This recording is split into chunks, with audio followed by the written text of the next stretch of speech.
Today's reading is from John 20:24-29. Now Thomas, also known as Didymus, one of the 12, was not with the disciples when Jesus came. So the other disciple told him, "We have seen the Lord."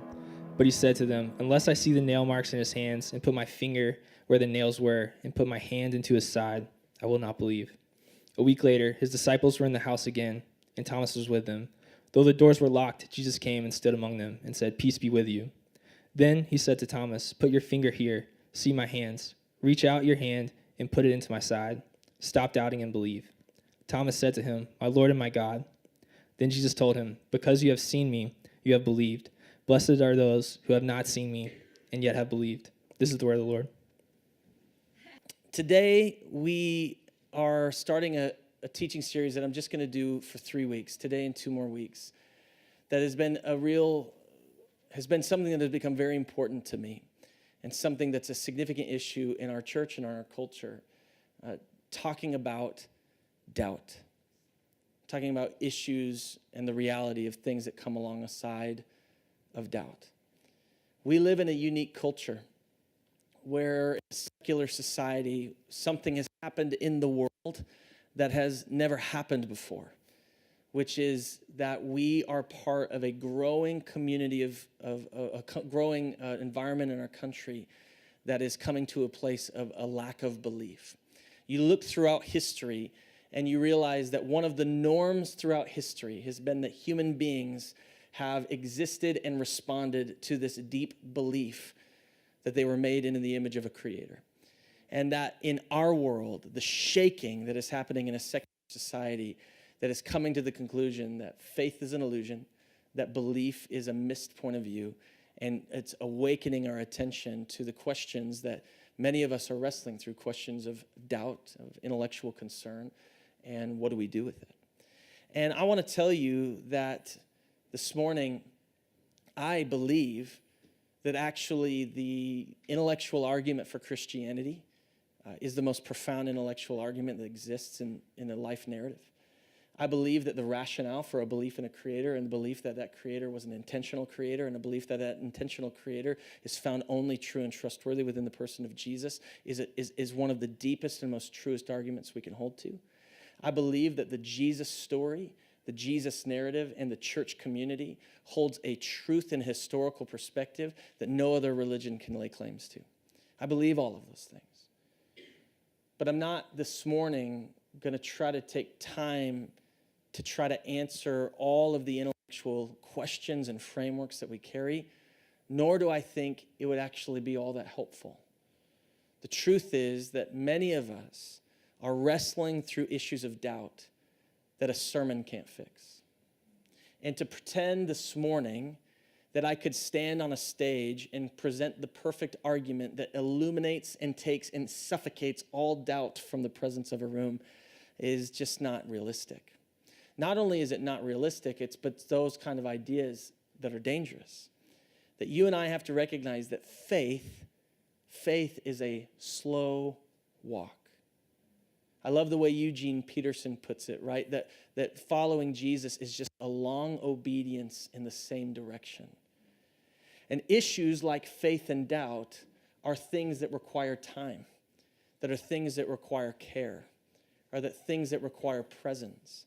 I believe there are answers. Don't hear me wrong. I believe there are significant things to be said, that can be said, that should be said. But if we are going to be a community of people that get honest about issues of doubt, we have to also be willing to be the kind of people that say, I'm going to be willing to give it the time that it actually takes. This morning, I just want to address this simple question of what do we do with doubt? Let's put it in the framework. I know here this morning, inevitably, we have people who are skeptics, who are not yet followers of Jesus, who are asking significant questions. But there are many of us who are faithful followers of Jesus, who have experienced doubt, who maybe are currently experiencing doubt, who will experience doubt in the future. And I think one of the questions that we need to ask is when we find ourselves as followers of Jesus in the midst of a moment of doubt, what do we do? And I want to tell you, I think the church has really failed so many of us in this place because it's left doubt to be the evil boogeyman in the room that we can't address and that we can't talk about. And so what happens is we make it into something so much bigger than it was ever intended to be. And anyone who's actually wrestling with these kind of issues doesn't know where to go. And we set people up to fail because we've created an environment where people can't ask questions, can't express concerns, and can't be honest about the doubts that they're carrying. Friends, it is here, and it is exclusively here, that needs to be the place where you and I can actually expose and honor and wrestle through our doubts, questions, and concerns. And we as a church have to create a new framework that realizes we're walking with a generation, when we're walking within a culture that is going to raise significant questions. And if we don't have the space to wrestle through those questions, ultimately what we're saying is that we don't genuinely love and value people. We have to create safe places to doubt. And today I just want to talk about what do we do with doubt. Next Sunday, I'm going to talk about why I believe there is hope in the middle of questions. Why in the middle of a culture that says you can't trust the Bible, you can't trust Jesus, you can't trust that there's a creator, I would actually say I disagree with all of that. I actually think there is a foundation of faith that stands in the midst of those questions that can change our lives and change our culture. And what is actually the hope that you and I as followers of Jesus can hold on to in the midst of concern, question, and doubt. And in 2 Sundays, we're going to talk about what it looks like to understand that all of our framework of concern isn't because we're actually evolved human beings who just know more and see more, and so we have better questions, and that's why doubt is arising in our culture. It's actually because we're all products of a society and a culture, and we're disciples of a secular perspective, and a secular perspective says you can't trust. And when you actually realize that a secular perspective is just faulty as every other perspective that's come before it, and in 100 years from now, it's going to be mocked just as much as you and I mocked the Enlightenment and mocked the Middle Ages and mocked what come before that. And then when we realize that actually a lot of the doubt that's emerging in our lives is because we're buying into an idea of secularism that isn't actually true. And when we can step back from it and we can realize that the framework of secularism is a lie, how do we actually move forward in a position of faith in the middle of a culture that doesn't believe? Significant questions. I think as a church family, we actually have a lot to say. And I just want me to say this up front. If you're here today and you are currently not a believer and you are asking significant questions about who God is and who truth is, I just want to tell you, you are loved, you are safe, you are not mocked here, you are valuable, you are created in the image of God, and your questions and your concerns need to be cared for well. And you're safe. If you're a follower of Jesus here who recognizes that you're walking through a season of considerable doubt, or you recognize that there is doubt lingering inside of you that you haven't been able to communicate, I want to tell you, you are loved and you are safe. I believe that the scriptures present to us that there is a right way to doubt, there is a right way to question, and there is a wrong way to doubt. And there is a wrong way to question. And as your pastor and as somebody who cares for you a great deal, what I want to ask of you this morning, for any of us walking through questions, for any of us walking through concerns, that you would come to the place where you'd say, I'm willing to be honest, but I'm also willing to be honest in the right way. Because we're going to realize that many of us, when we come to issues of doubt and concerns, we do the wrong things. And we don't actually set ourselves up. And not the wrong things, saying like, here I'm a Christian and you're struggling and you're not doing what I want you to do. Not what I'm saying at all. Most of us, though, when we get issues of concern that happens in our life, we do all of the things that aren't going to lead us to answers, that aren't going to lead us to realizations, and are simply going to lead us to fundamentally more doubt, more pain, and more hardness of heart. And if we want to take an honest perspective, if we actually want to choose to chase after Jesus and these doubts and concerns we have, there is a way to do it in integrity and in honesty and in truthfulness and in a way that actually says to God and to men, I'm honestly seeking after truth. There's a right way to doubt. And how do we do that? I love this story out of John 20. It's easily one of the most meaningful stories in the entire Bible because John captures in so many places human moments. You even have to think of the question, why did John include this little story about Thomas? None of the other gospel writers do. Matthew's not concerned about it. Mark's not concerned about it. Luke's not concerned about it. What's going on in John's life and what's going on in John's world where he goes, when I write my version of what I remember from Jesus, I have to include that moment. And what you have to remember is that when John writes his gospel, he writes his gospel from a very different scenario when the others did. It's by far the latest gospel written. And what we know from the point John writes his gospel, two profound things have happened. First, every other apostle and disciple has been martyred. They're all gone. John is the only one left. And so you can almost feel all the way through John's writing this deep pastoral love of a group of people recognizing he is the last remnant of a first age. And you can feel that tension in his heart, knowing that the church is changing and moving and growing and evolving. And here he stands as the last apostle who walked with Jesus. And the second significant thing that's happening is this. When John writes this gospel, we're having the first changeover. And you got to think about how significant this would have been in the early church. The first changeover of leadership from the first followers of Jesus who knew Jesus personally to the second and third generation of Jesus followers who probably never met him. And John is writing his gospel to a group of Christians and leaders who never met Jesus. In many ways, it's the only book in the Bible that takes that perspective. And that's why it's so valuable to people like you and me, because John's able to communicate and connect with us in a way the other apostles didn't, because he knows he's writing to a group of people who have said yes to Jesus, even though they've never met him. And here, I believe he includes this story about Thomas, because bound in the Thomas story is the human story, is the reality that you and I walk through in this life of saying, how do I give all of my heart, all of my soul, all of my allegiance to a God I cannot see and a king named Jesus I have not met? And John, in his mercy for us, presents to us some truths that we need to listen to. I love the way the story starts. Now Thomas, one of the 12, was not with the disciples when Jesus came. It's these kind of lines that we gloss over like they're meaningless when it's actually setting up the framework of the entire story. I want to present to you some truths out of the story that I think shape how you and I need to doubt. And the first is this. We need to find and honor the story underneath the doubt. We need to find and honor the story underneath the doubt. Because what's actually happening in Thomas, imagine this. Imagine being one of Jesus' 12. Imagine following him entire life. Imagine laying down everything you laid down for Thomas. And then suddenly, post-death, post-crucifixion, all of the disciples are together in a house. Jesus physically shows up. He walks through the room like a superhero ghost. He shows up. Everybody flips out. And then they come back. Thomas comes back into the house. And you can imagine, could you imagine literally right now, Jesus literally physically incarnated, walked through, came through the wall, and just said, hey, y'all, I love you. I'm with you. Come on, we can do this. I mean, you and I we'd pass out. We'd be bawling. This is what would happen. If we believe this story in some way took place, then we have to recognize, could you imagine the excitement that was in the room? The palpable feelings of oh my gosh, can you believe that just happened, right?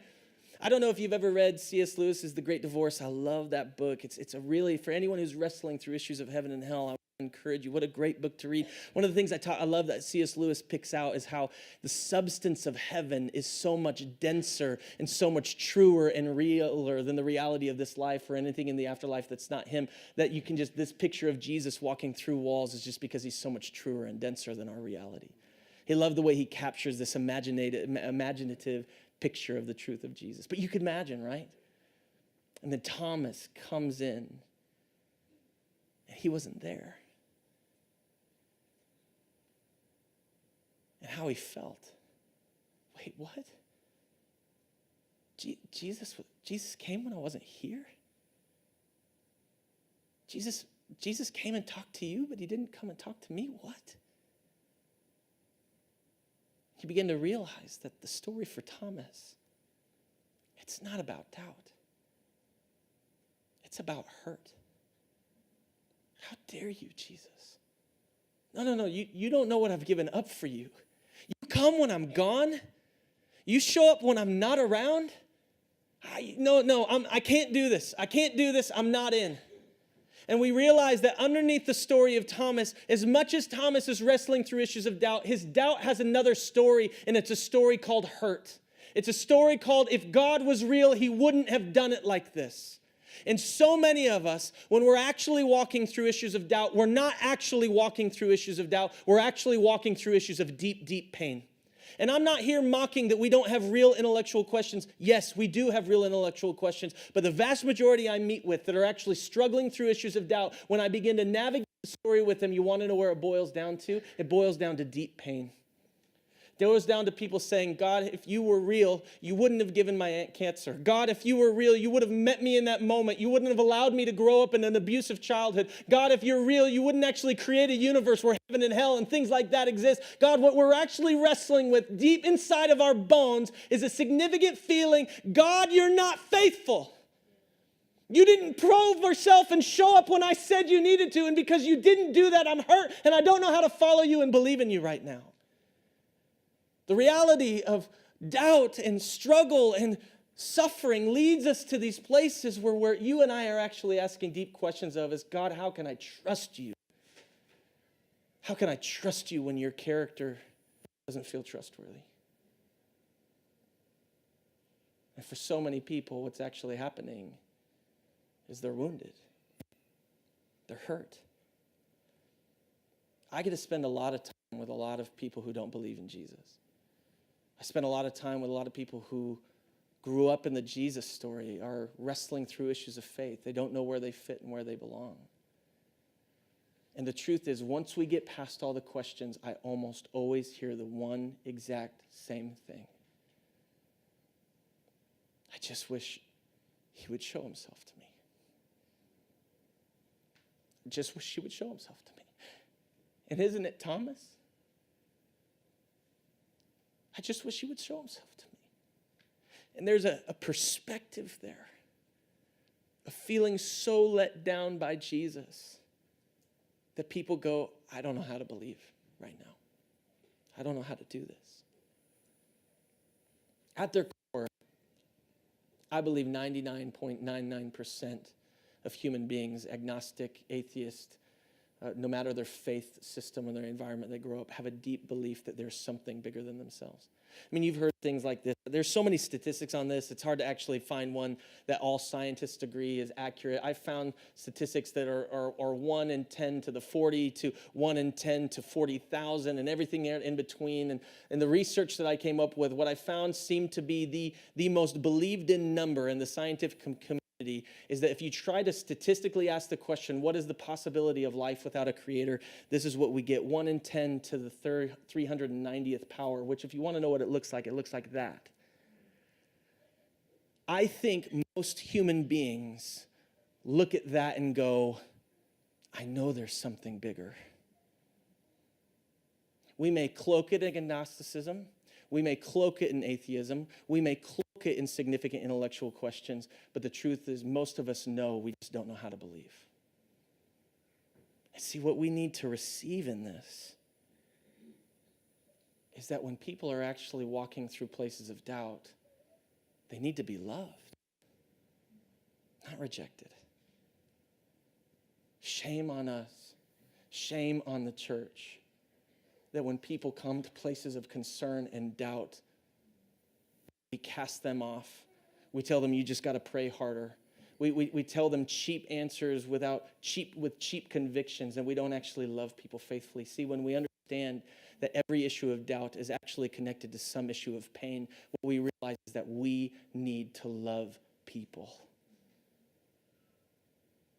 We need to have a different heart in doubt.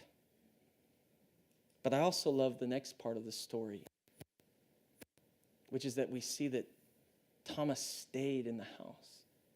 There's a line here, which I think is one of the most powerful lines in the entire New Testament, and we skip over it like it's nothing, right? But he said to them, Thomas, unless I see the nail marks in his hands and put my finger where the nails were and put my hand to his side, I will not believe. John is pretty clear that Thomas is out. I mean, it's not like, hey, if I have a worship service and then I have some good feelings, I'm a little bit back in, right? John is basically helping us know that Thomas is saying, unless Jesus physically appears to me, I get to put my fingers in his side and I get to speak to him in person, there's no way I'm back in. It's as out as you get. It's as out as you get. And then this crazy line, a week later. A week later. I wonder what the environment of that house was like for that week. Imagine seeing, Peter and Andrew off in a corner talking about how they'd seen the resurrected Lord, what it means, what it's going to do, what's going to happen. And Thomas walks in the room and the way it suffocates all of the energy and feeling. Imagine the hard conversations that happened between the disciples and Thomas coming to a place of disbelief in the middle of a community that did believe. But you see something here. Something the church knows not how to do. How to be a house that says to Thomas's, you're welcome here. You're safe here. You don't have to leave now. You don't need to walk away now. You need to stay in the house. We need to figure this out in the house. And for a week, Thomas and the disciples just hung in the tension. See, for many of us, when we come to places of doubt, we leave. We leave. I want to challenge you with this on two ends. For those of you in this room as faithful Christ followers, if you are not the kind of person who becomes safer when people are more hurt and more full of doubt, then something is wrong in your life and in your Christianity. We need to reclaim being the kind of people that in the middle of our deep convictions have deep and wide space for people who are asking things and do not know where they land. And I'm not saying that I need to accommodate my faith to match somebody's doubt. Far from it. I am convinced of the person of Jesus. I am certain that he rose from the dead and he has changed my life and I am saved by his grace and I'm going to live with him forever. This is actually the deepest belief in my entire life. But I don't have to, because I believe that, somehow reject somebody else from being in my world and in my life and in my community and in my family just because they're currently wrestling with different issues and cannot come to the same conclusions. We as a church have to reclaim this. We want to be a house where Thomases feel safe. And Thomases won't feel safe unless we actually allow them to say what they think, and it's not rejection. There has to be an identity that we reclaim about being a kind of community that can love people through their pain and their doubt. But I would say to the Thomases in the room, if you want to be honest, you can't leave. I'm not saying that there isn't a point where you come to a conclusion, I don't believe in Jesus, I don't believe in the Bible, I don't believe in God, I'm not a Christian at all, period. I've landed. Probably at that point, I imagine some natural transitions take place. But what happens is so many of us go, I don't know if. And the minute we say, I don't know if, we check out and we fail.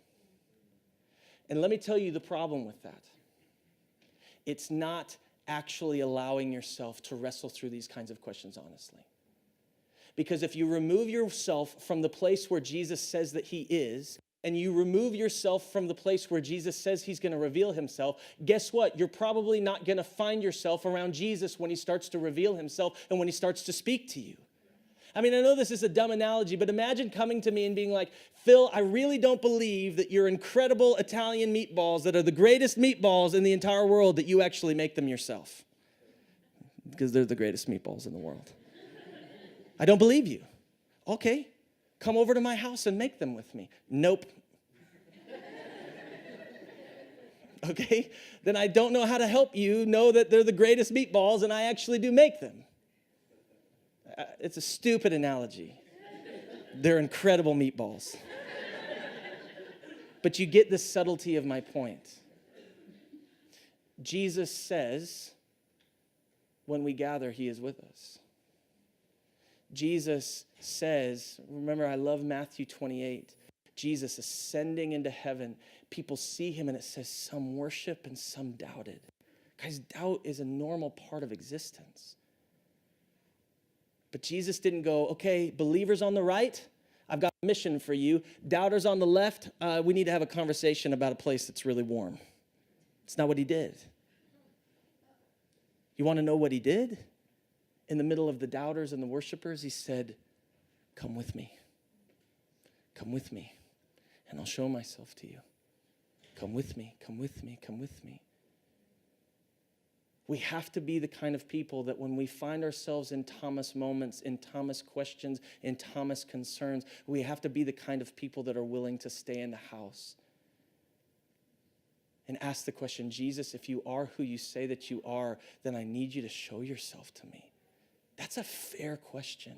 That's a fair response. But you want to know where we don't get to do that? Hey, I don't know if I believe in Jesus anymore. So by the way, I'm just going to check out over here. I'm going to start smoking a whole lot of weed. I'm going to get drunk a ton. And I'm just going to listen to the liturgists all the time and podcasts that actually stir up doubt inside of me. And I'm not going to meet with any Christians. And I'm not going to pray anymore. And I'm never going to get into my Bible. And then guess what, God? If you want to show yourself to me, you can do it over here in my environment.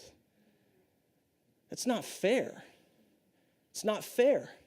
You can't say that you're honestly intellectual seeking when all you're doing is running the other direction, doing everything Jesus asked us not to do, and not willing to meet him where he is. I'm not trying to speak to the idea that you and I don't have honest places of wrestling and that we don't get the honest places to listen to those wrestlings. I'm just saying what I see so often is that people choose to walk out of the house and say, I'm done. But we've got to be a community that learns how to stay in the house. I say this, honest seekers don't flee, they contend in the tension. Honest churches don't reject, they embrace in the tension. We have to reclaim that. And last, we just need to see this really simple truth. We need to see that Jesus was trustworthy. We need to see that Jesus was trustworthy. Then though the doors were locked, Jesus came and stood among them, and he said to you, peace be with you. Then he said to Thomas, put your fingers here, see my hands, reach out your hand, put it in my side. Stop doubting and believe. Thomas said to him, my Lord and my God.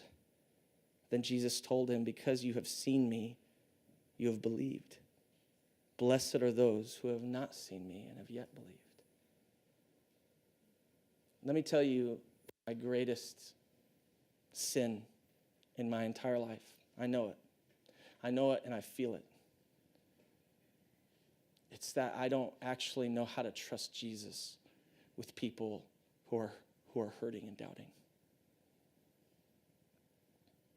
You can ask any parent in the room.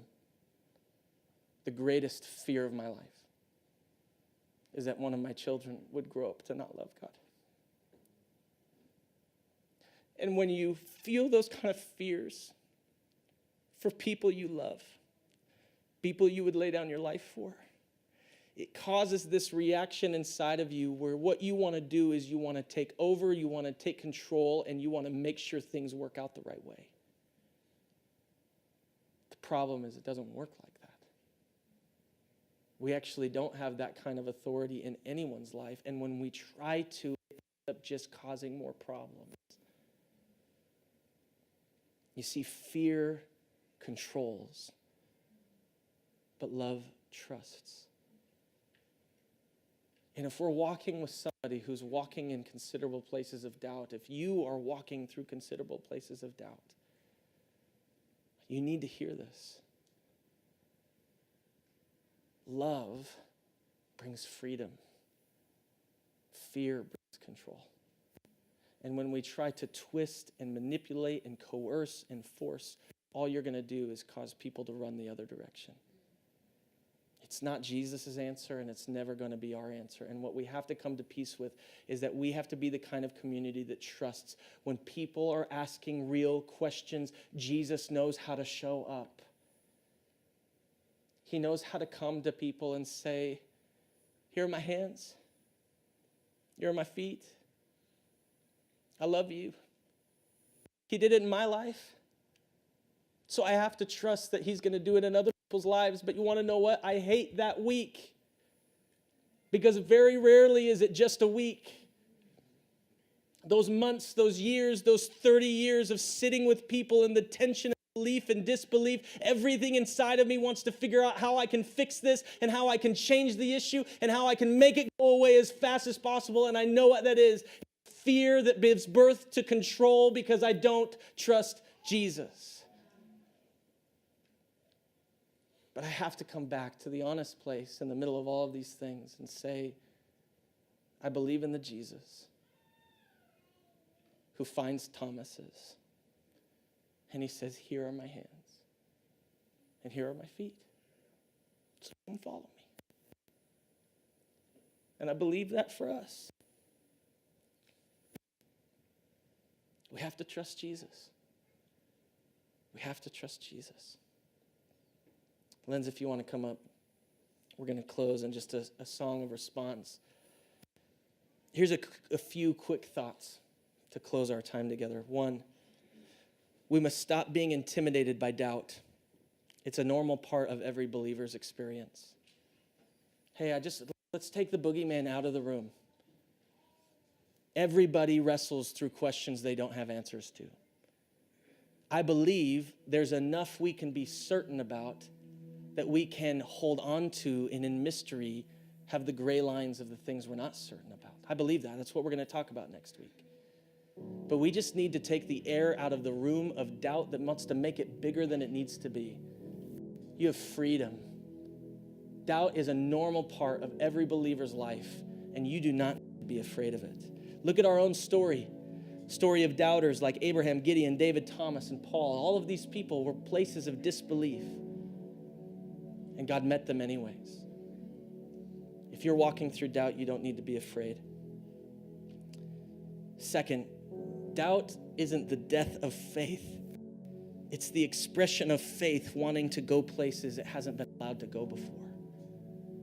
See, for so many of us, what's actually when we get into a place of doubt, it's because we realize we've never integrated a part of our heart. Let me give you one of the most common places of doubt that emerges in a young person's life. A young Christian, the first time they go to college, and suddenly they're in their freshman science class, and they're like, oh my goodness, I have no clue what I believe about God, the Bible, science, and creation. And then suddenly that complex environment makes them feel what? Doubt. But the truth is that doubt is not disbelief.